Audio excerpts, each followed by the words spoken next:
خواب میں مردے کو دیکھنے کی 1000 سے زائد تعبیرات ہیں جو علماء فن تعبیر رؤیا نے بیان کی ہیں۔ یاد رکھیے کہ خواب میں مردے کا آ کر کچھ دینا یہ خیر، برکت، بلائی، کامیابی اور کوئی ایسی خواہش پوری ہونے کی طرف اشارہ ہوا کرتا ہے جو ادھوری رہ گئی تھی اور انسان اس میں ناکام ہو گیا تھا۔ اور خواب میں مردے کا آ کر کچھ مانگنا یہ بے برکتی، خصوصی طور پہ اتفاق کے ٹوٹنے، اتحاد کے ٹوٹنے،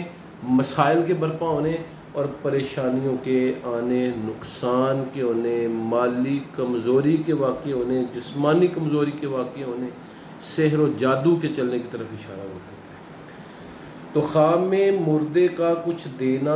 اور زندہ کا مردے سے کچھ مانگنا اور مردے کا اسے دے دینا یہ بہر صورت اچھا ہوا کرتا ہے، اور خواب میں مردے کا کچھ مانگنا اور زندہ کا اس کو کچھ دینا یہ بہر صورت تکلیف اور اندوہ کی علامت ہوا کرتا ہے۔